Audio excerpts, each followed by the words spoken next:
Welcome back, everyone. Before we dive in, make sure you drop your thoughts and the lessons you took from this story in the comments, and don't forget to like and subscribe. Let's get into it. Damon Hayes turned the key in the front door with the slow, heavy motion of a man who had spent the whole day under the hood of one car after another. His work shirt still smelled faintly of engine oil and warm metal, and the skin around his knuckles was darkened by grease that refused to wash off no matter how hard he scrubbed at the sink beside the break room. As the lock clicked and the door swung inward, he expected the familiar blend of sounds that had become his idea of peace.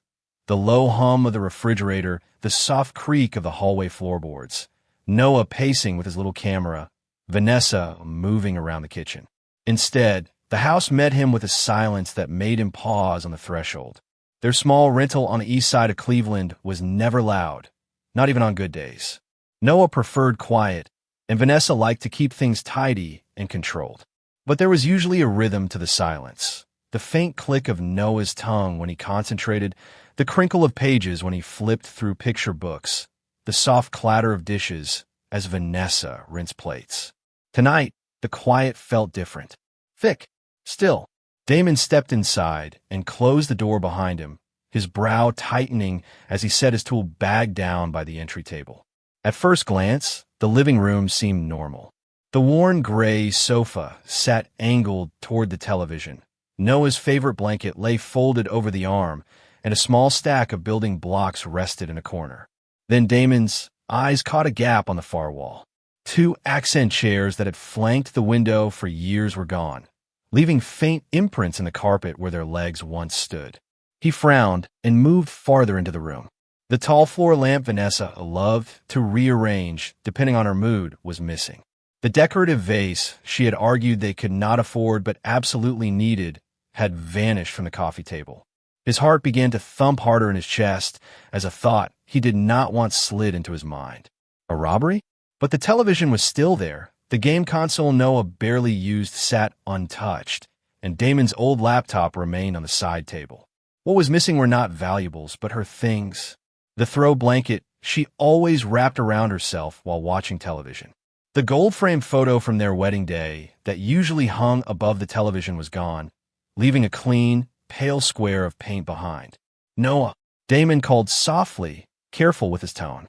He knew sudden volume, sudden changes could unsettle his son quickly. "Buddy, where are you?"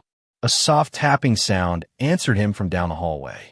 A small, rhythmic knock-knock-knock he knew better than his own heartbeat. Noah tapped the side of his camera whenever he was overwhelmed or trying to calm himself. Damon followed the sound toward the bedroom. The sight in their room stopped him cold.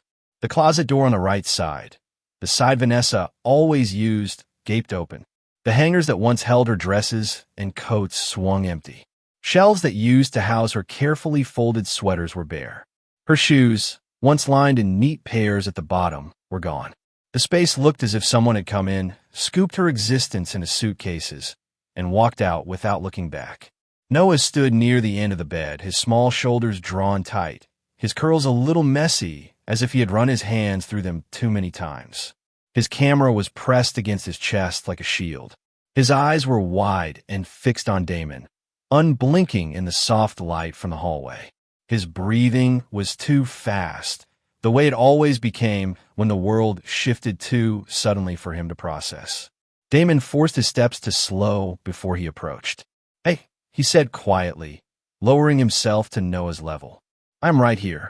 You're okay." Noah did not answer.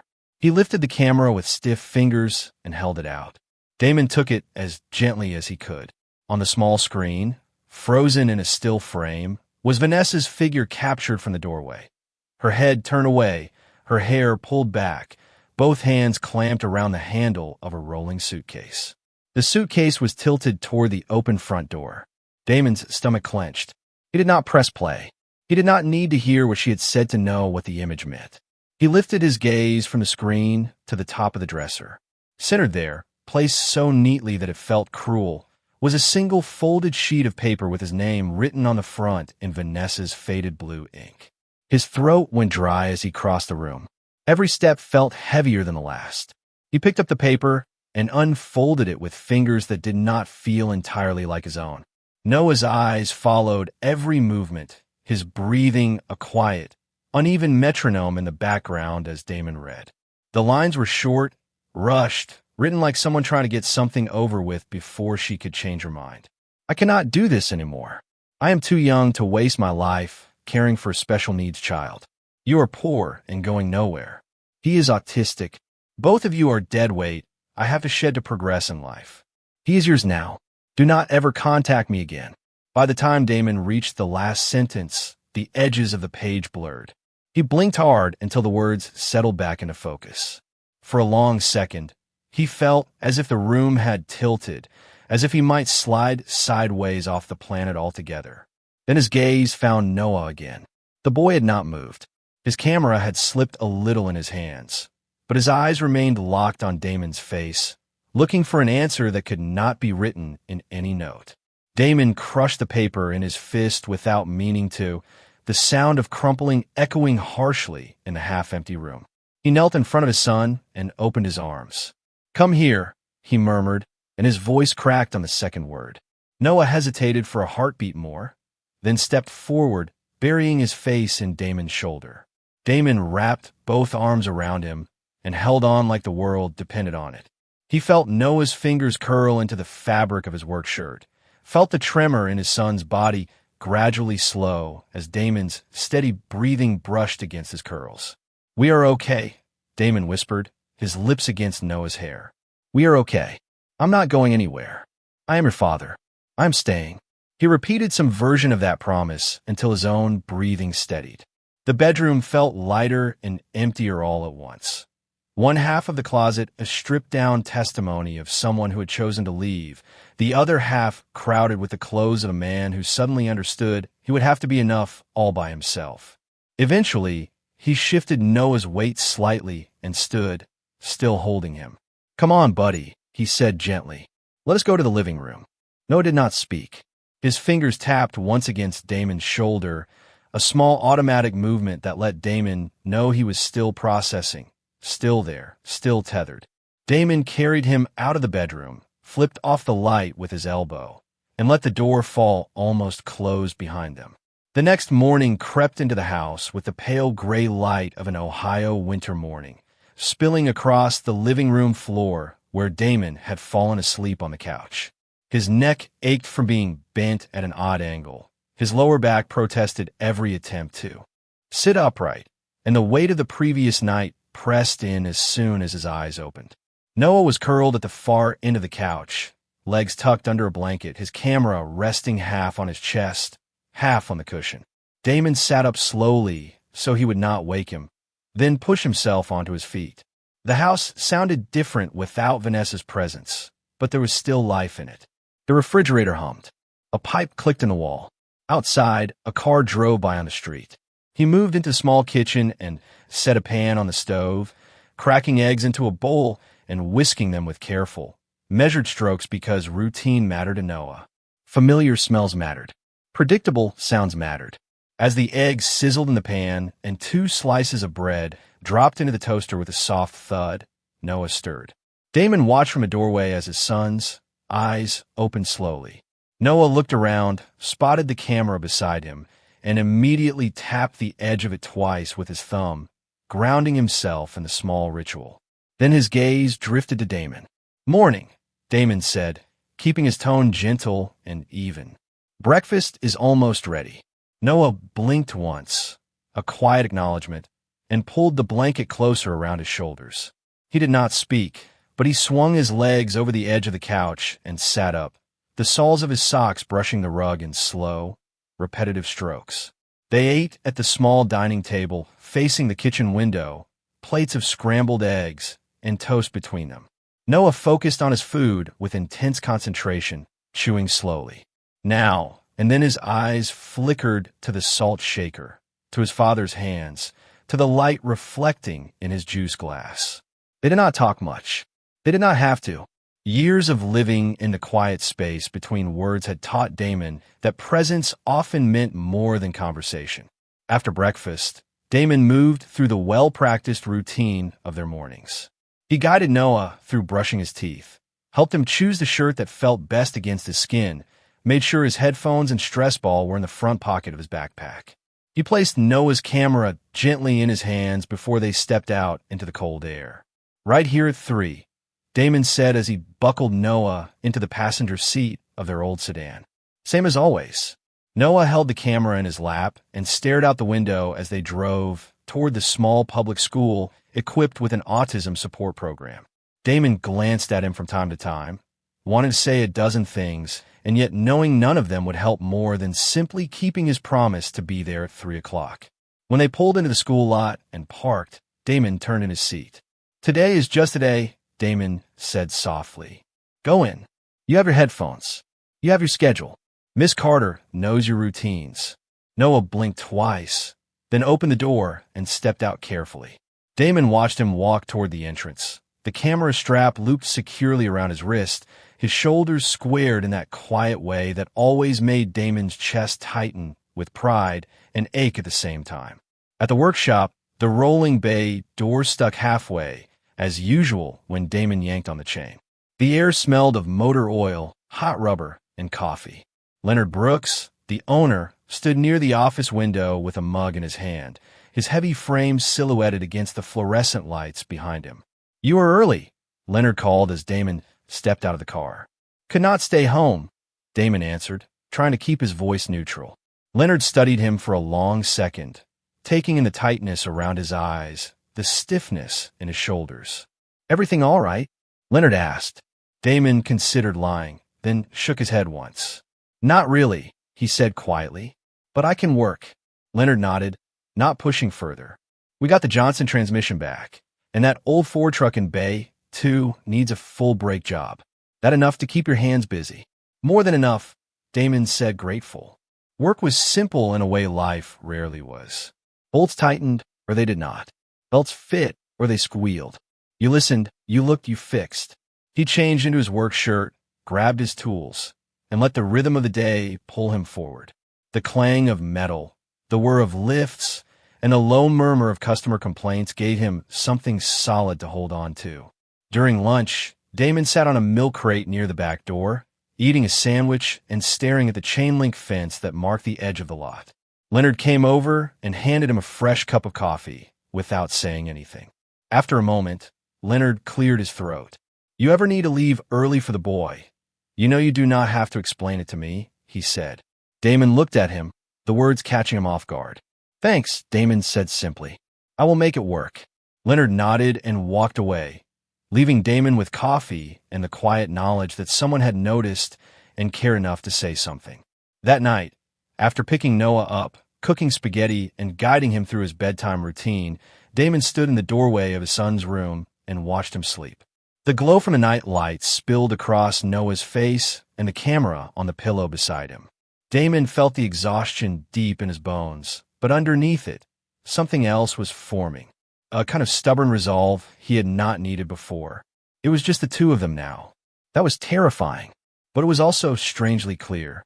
Years slipped by in a series of small, deliberate choices.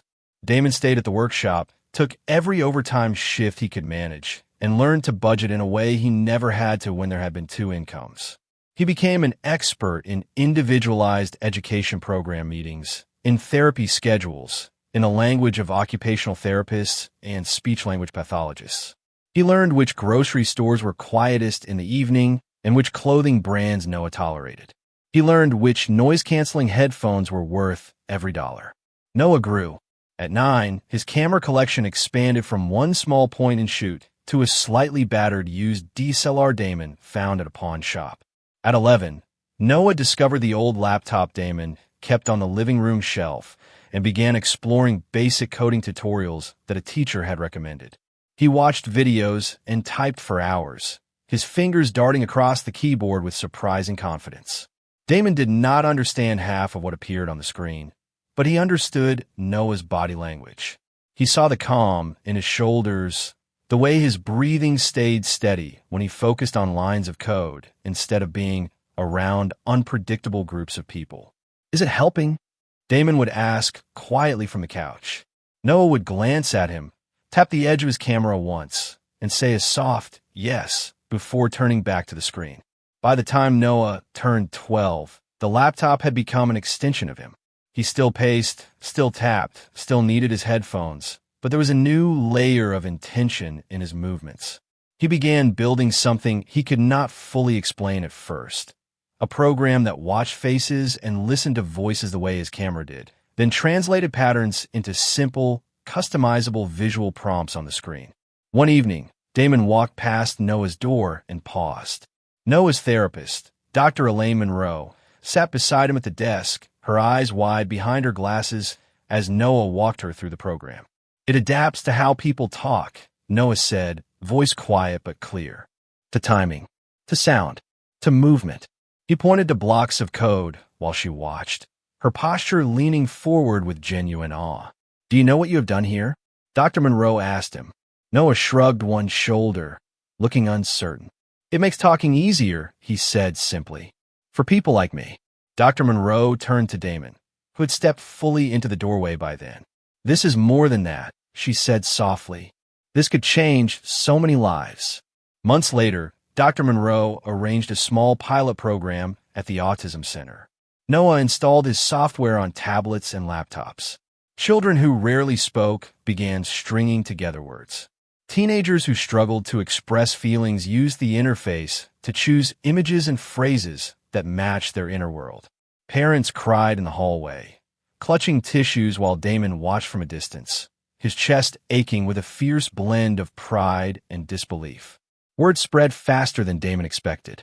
A regional news station filmed a short piece about the program, and clips of Noah's software in use traveled across social media. Within weeks, emails arrived from a tech company based in Atlanta that specialized in adaptive communication technology. Their CEO, a quietly intense man named Jerome Whitfield, flew to Cleveland with a small team and sat in Dr. Monroe's office, facing Noah across a low table. "You built this?" Jerome asked, his eyes moving between Noah and the screen that showed the interface. Noah tapped his camera once and nodded, his gaze focused somewhere near Jerome's tie knot. Damon sat beside his son, hands folded, resisting the urge to speak for him. "I write code," Noah added, his words clipped but sure. "It listens to how people talk and watch. It learns." Jerome exhaled slowly. "We want to license it," he said. "Develop it properly. Put a team around you. Let this become as big as it deserves to be. We are prepared to offer $30 million for the rights, with ongoing involvement and leadership credit for you." The number hung in the room like another person. Damon's pulse pounded in his ears. Noah blinked, processing. $30 million, Damon repeated, needing to hear himself say it to believe it. "Our legal team will walk you through every step," Jerome said. "We do not want to take this from you. We want to partner. But we need a clear agreement. Noah's name stays attached. His vision stays central." Damon looked at his son. "What do you want?" he asked. Noah's fingers tapped the camera 3 times, faster than usual. "Can I keep working on it?" Noah asked. Jerome smiled. "That is the idea." Contracts were drafted, reviewed by an independent attorney Damon hired after staying up most of the night researching reputable firms. The negotiations took weeks. Damon insisted on protections, trust structures, financial oversight, therapy coverage, educational support. He signed his name on document after document beside his son's, feeling both overwhelmed and strangely calm. This was not a miracle falling from the sky. This was the result of years of Noah's mind, working in quiet spaces no one else had cared to understand. When the deal finally closed, the headlines were everywhere. Cleveland teen creates groundbreaking autism communication platform. 14-year-old developer signs $30 million software deal. The checks transferred into carefully constructed accounts. Damon did not quit working, though he reduced his hours. They moved to a slightly larger house in a better neighborhood, but not a mansion. He bought Noah a more powerful computer, but not a fleet of cars or anything loud or extravagant. One evening, as the sun dipped low and orange across their new living room, Noah sat cross-legged on the rug with his laptop open, headphones around his neck instead of on his ears. Damon leaned in the doorway, watching him. "How does it feel?" Damon asked. Noah thought for a moment, then said, loud, even though the room was quiet. Damon smiled faintly. "In here?" he asked, tapping 2 fingers gently against his own temple.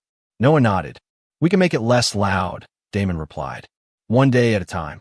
They were in that warm, fragile peace when the knock came. 3 slow, firm raps on the front door, precise in rhythm, heavy enough to cut through the hush of the house. Noah's tapping stopped. He looked up, shoulders stiffening. Damon's chest tightened as he set down the dish towel and walked toward the entryway. When he opened the door, cold evening air from the Cleveland street brushed past his face. On the porch stood Vanessa. 12 years had passed since she walked out, but there was no trace of that in her expression. She was dressed in an elegant dark coat belted at the waist, polished boots, a neat twist in her hair. Everything about her said control. Beside her stood a man in a tailored suit, holding a leather briefcase in one hand and a thick manila envelope in the other. For a long second, no one spoke. Damon's fingers tightened around the edge of the door. "Damon," Vanessa said at last, her voice smooth, practiced. "It has been a while."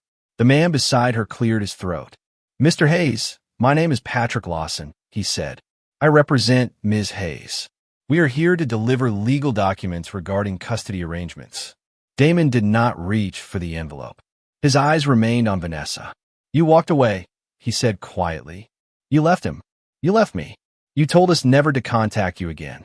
Vanessa lifted her chin, her jaw tightening. "I made mistakes," she said. "I am his mother. I want my son back." Her tone carried more entitlement than remorse. Behind Damon, a floorboard creaked softly.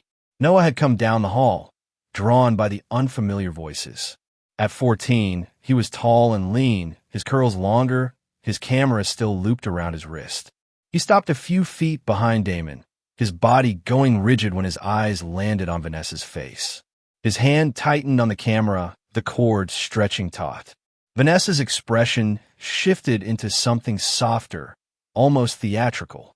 "Noah," she said, her voice mellowing. "Baby, it is me. It is your mother." Noah did not move. His breathing changed, the subtle, too-fast rhythm Damon recognized from years of watching him navigate unexpected stimuli. Damon shifted slightly, placing himself more squarely between them. Lawson extended the envelope toward Damon. "You have 3 days to respond," he said coolly.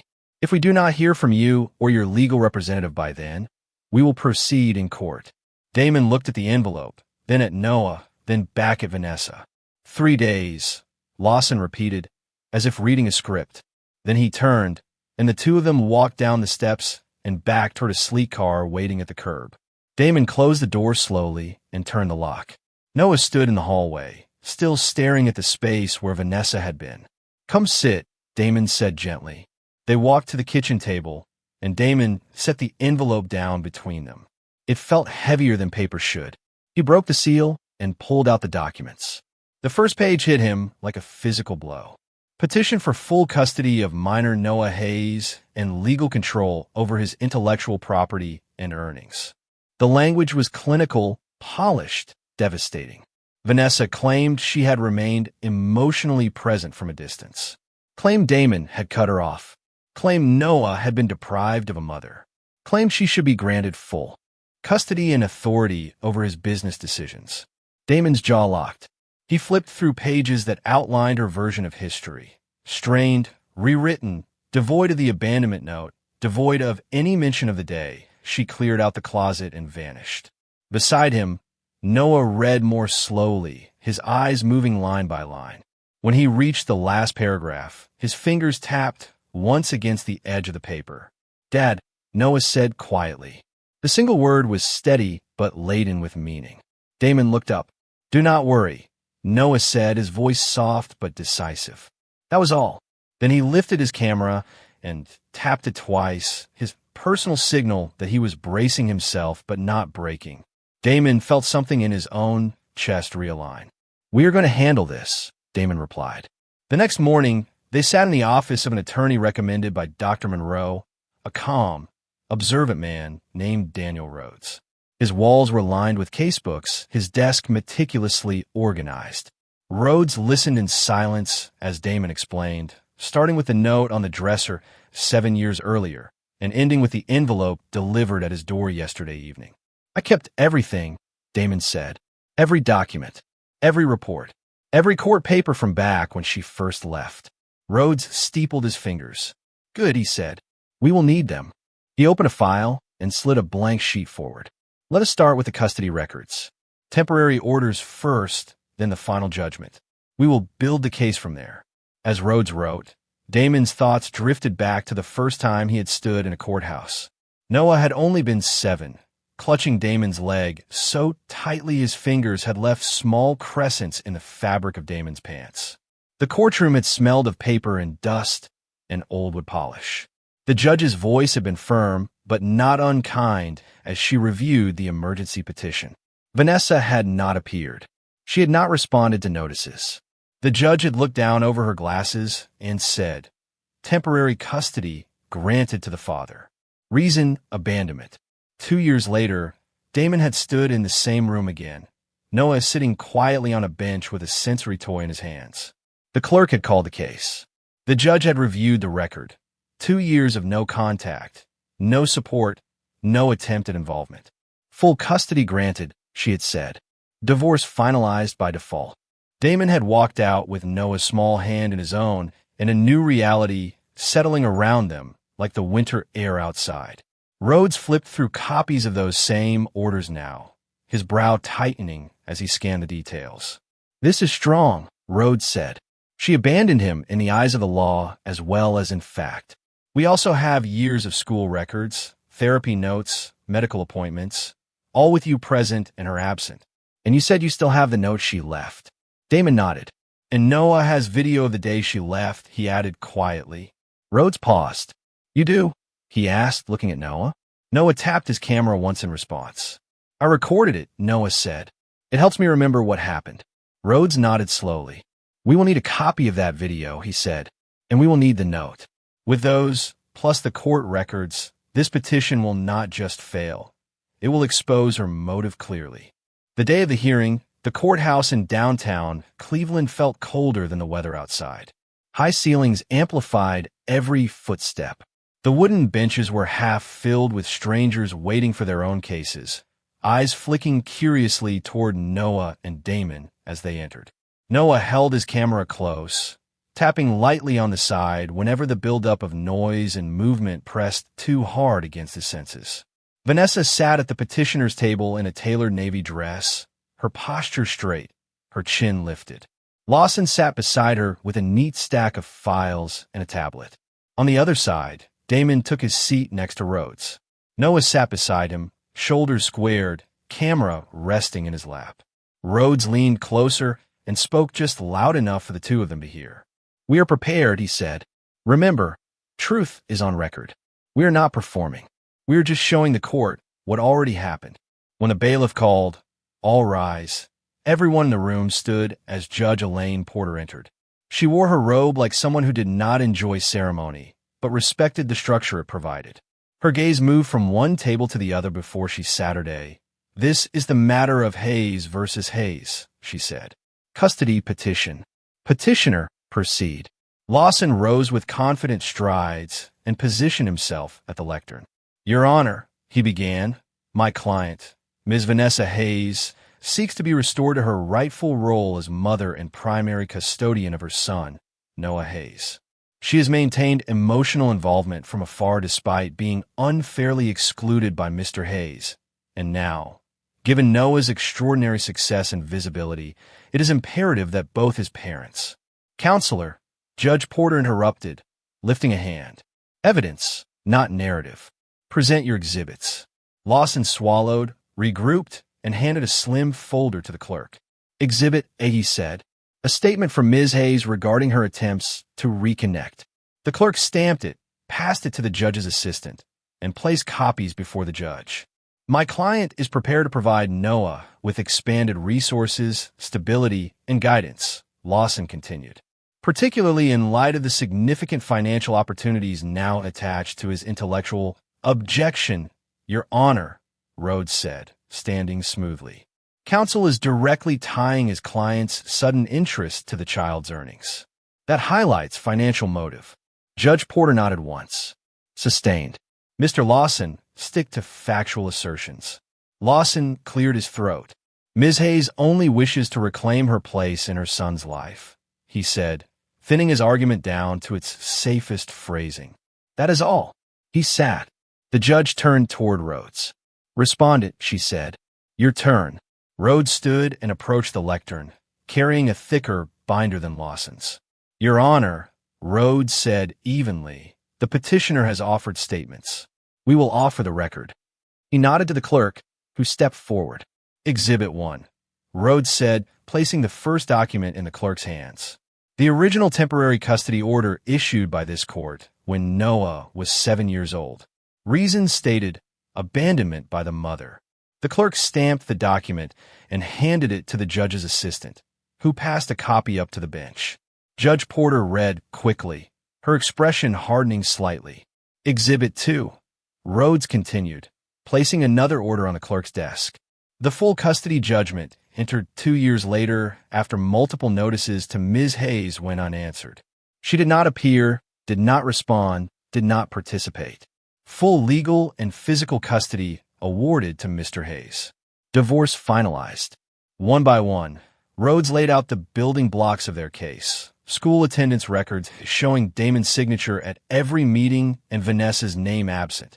Therapy logs documenting Noah's progress across years with Damon present at nearly every session. Medical records, educational reports, progress notes. The clerk stamped each set, passing them up to the judge in a growing stack. Vanessa shifted in her seat, the confident line of her shoulders beginning to sag. Her eyes darted between the documents and the judge's unreadable expression. Lawson's jaw tightened. Then Rhodes said quietly, Exhibit 5. He glanced at Noah, who stood without being prompted and walked to the front with a small sealed envelope in his hand. Noah offered it to the clerk, who opened it and removed a flash drive. This is video footage captured the day Ms. Hayes left the family home, Rhodes said, recorded by Noah on his personal camera. The judge nodded. Play it, she instructed. The clerk inserted the drive into the courtroom system, and a shaky, low-resolution video filled the monitor. The viewpoint was from a child's height, positioned near the bedroom doorway. Vanessa appeared on screen, dragging a suitcase across the floor. Her voice, young but unmistakably her own, rang through the speakers. I am too young to waste my life caring for a special needs child. You are poor. He is autistic. Both of you are dead weight. I have to shed to progress in life. He is yours now. Do not ever contact me again. The courtroom went utterly silent. Even the faint shuffling that had been present throughout the morning stopped. A woman in the gallery covered her mouth. Someone else whispered, "That is unbelievable," under their breath. On the screen, Vanessa walked toward the front door. The camera captured the suitcase rolling away, the door opening, and then closing. The video ended in darkness. There is also a written note, Rhodes said when the screen went blank. The clerk nodded, lifting a second envelope. She handed it to the bailiff, who carried it to the bench. Judge Porter unfolded the paper. Damon did not need to see it again to know every word etched into that page. He watched the judge's face instead, saw the slight tightening around her mouth as she read. When she finished, Judge Porter set the note down carefully, as if it were something sharp that could cut the wood. She looked directly at Vanessa. "Ms. Hayes," she said, her voice controlled but cold. "Do you care to explain this?" Vanessa stood so quickly her chair scraped against the floor. "I was overwhelmed," she said, her voice shaking. "I was young. I did not understand autism. I panicked. I'm not that person anymore." "Did you contact this court at any point in the years that followed?"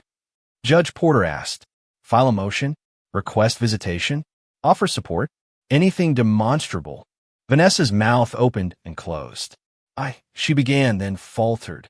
"No," the judge finished for her. "You did not." Lawson shifted in his chair, his earlier confidence evaporating. "Instead," Judge Porter continued, "you waited until your son's work drew national attention and a $30 million deal before you resurfaced with a petition for full custody and control over his earnings. That is the timeline, is it not?" Lawson rose hastily. "Your Honor, we object to the characterization of financial motive." "Sit down, counselor," the judge said sharply. "The facts speak clearly. Vanessa's eyes filled with tears. She looked toward Noah for the first time with something like desperation instead of entitlement. "Noah," she said, her voice breaking. "Baby, I am sorry. I'm so sorry. I thought I was doing what I needed to survive. I was wrong. Please give me a chance. I am your mother." Noah's shoulders tensed. He lifted his camera slowly and tapped it once, then stepped a half-step closer to Damon without saying a word. Judge Porter watched the small movement with an unreadable expression. Then she closed the file and spoke with quiet finality. "The petition for full custody is denied," she said. Vanessa gasped. "Furthermore, due to the documented abandonment, lack of contact, and clear financial motive, this court orders that Ms. Hayes shall have no legal custody, no physical custody, and no visitation rights. All parental authority remains permanently and solely with Mr. Hayes." "You cannot do that," Vanessa cried, taking a step forward. The bailiff moved closer instinctively. "He is my son. You cannot just erase me. Please, please, I am begging you, Damon, say something. Do not take him from me." Her voice cracked on the last word, dissolving into a raw, high scream that ricocheted off the courtroom walls. Damon did not move. He felt Noah's hand brush against his forearm, a small, anchoring touch. Noah's face was calm, but his eyes were bright with a complicated mix of emotions. Damon placed his own hand lightly over Noah's for a second, letting the contact speak the words he could not say out loud in that moment. They were together. They were safe. They were not going back. The bailiff guided Vanessa back to her seat as her cries dwindled into harsh, uneven breaths. Judge Porter struck her gavel once. "Case concluded," she said. "The record will reflect my ruling." She stood and left the bench, robes sweeping behind her, leaving the echoes of her decision hanging in the air. Slowly, the room began to stir again. People stood. Papers rustled. Doors opened. Lawson packed his folder with jerky movements, avoiding his client's eyes.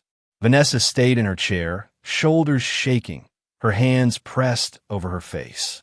Damon did not look back at her. He rose, turned to Noah, and said softly, "Let us go home." In the hallway outside, the building's fluorescent lights seemed too bright after the dimness of the courtroom.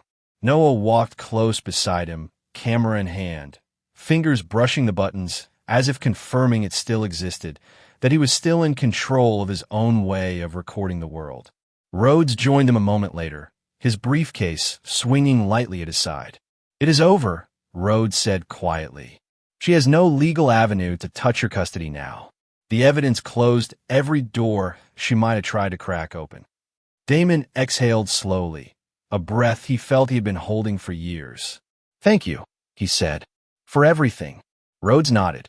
"You did the hard part," he replied. "You stayed. You documented. You showed up for your son. Courts noticed that." Outside, the air was brisk, but it felt different than it had that morning. Damon and Noah walked toward their car in silence. Halfway across the parking lot, Damon stopped and turned to his son. "How are you feeling?" he asked. Noah thought for a moment, then said, "Tired," in his soft, even voice. "But better." He tapped his camera once. Damon smiled, the expression small but real. "Me too," he said. They got into the car. As Damon pulled out of the lot and merged onto the street, he glanced at Noah, who had turned his camera toward the window, filming the passing buildings, the sky, the faint reflection of his own face. The city moved around them, unaware of the quiet seismic shift that had just occurred for the two of them. When they reached home, the house greeted them with the same familiar stillness it always had, but it no longer felt like something fragile that could be taken away. It felt like something they had defended and kept. Damon set his keys on the counter and glanced at the living room, the couch where Noah liked to code, the shelf where his first old camera still sat, the framed photo of the two of them at the Autism Center opening for his software. "What do you want for dinner?" Damon asked, shrugging out his jacket. Noah considered, then said, "Pasta," with a tiny hint of relief in his tone, as if grateful for the simple, predictable question. "Pasta it is," Damon answered. He moved into the kitchen, filled a pot with water, and set it on the stove. The sound of the burner clicking as it lit felt like a small, ordinary miracle. Noah settled onto the couch with his laptop. Before he opened it, he pointed the camera briefly at his father standing at the stove and clicked a photo. Damon glanced over, surprised. "Capturing evidence?" he asked lightly. Noah shook his head once. "Capturing home," he said. Then he opened the laptop, and the soft tapping of keys joined the murmur of boiling water. As night fell, the house filled with the quiet sounds that had come to define their life. The clink of cutlery, Noah's occasional questions about a new feature he wanted to build into the software, the distant hum of traffic outside. When dinner was done and the dishes were rinsed, Damon stood in the living room doorway and watched Noah finish a line of code. "No matter what anyone else tries," Damon said, his voice calm but edged with iron, "no one can erase what we have already lived. No one can rewrite who showed up and who walked away." Noah looked up at him and held his gaze for a long moment, something he did not always find easy to do. "I know," Noah said.